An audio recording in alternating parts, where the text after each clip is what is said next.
প্রথম লেগে লড়াইটা হয়েছিল সমানে সমানে, যেমন গোল তেমন ডিফেন্স। প্যারিসের মাটিতে লুইস এনরিকের শিষ্যরা দেখিয়ে দিয়েছে কত ধানে কত চাল।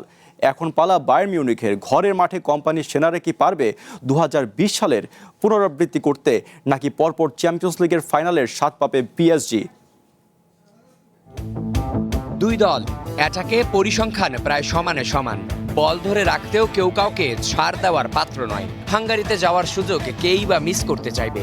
একদিকে পিএসজির অ্যাটাক থেকে গোল করার হুঙ্কার, অন্যদিকে কোম্পানির শিষ্যরা মাথানো আবার নয়। সবকিছু মিলিয়ে একবার ভেবে দেখুন, বায়ার্ন 4 পিএসজি 5। ব্যবধানটা মাত্র 1 গোলের হলেও উত্তেজনার পারদ ছিল আকাশচুম্বী। ওসমান ডেম্বেলের সেই জয়সূচক গোল পিএসজিকে কিছুটা স্বস্তি দিলেও বায়ার্নের ডেরায় সেই হিসেব কষতে হবে নতুন করে।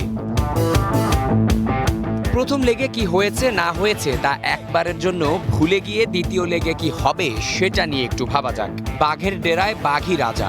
আলিয়াঞ্জ এরিনাতে রাজা তো নিশ্চয়ই পিএসজি হবে না, তা নির্দ্বিধায় হবে বায়ার্ন মিউনিখ। নির্মাণে নাম্বার 1 শাহ সিমেন্ট।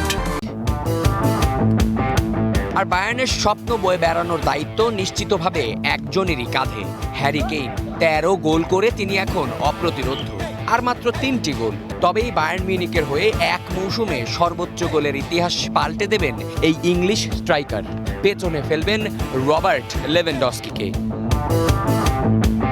তবে পরিসংখ্যান বায়ার্নের জন্য এক কালো অধ্যায়। চ্যাম্পিয়ন্স লিগ সেমিফাইনালের প্রথম লেগে পিছিয়ে পড়ে অতীতে 5 বারই বিদায় নিতে হয়েছে বাভারিয়ানদের। পিএসজিও তো ছেড়ে কথা বলার পাত্র নয়। একদিকে কাভিচা কাভারাৎসকেলিয়ার 15টি গোলের অবদান, অন্যদিকে ডেজোরে দিউয়ের 13টি বলে দিচ্ছে প্যারিসিয়ানরা কতটা ভয়ঙ্কর। ও হ্যাঁ, সাথে বারকোলা আর ব্যালন ডিওর জয়ী ওসমান ডেম্বেলেকে ভুলে গেলে কিভাবে চলবে।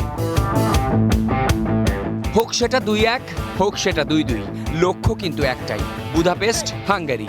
কে যাবে সেই কাঙ্ক্ষিত ফাইনালে সেটা দেখতে চোখটা থাকা চাই আলিয়াঞ্জ এরিনাতে। Abiaz Irtesam, one sports desk.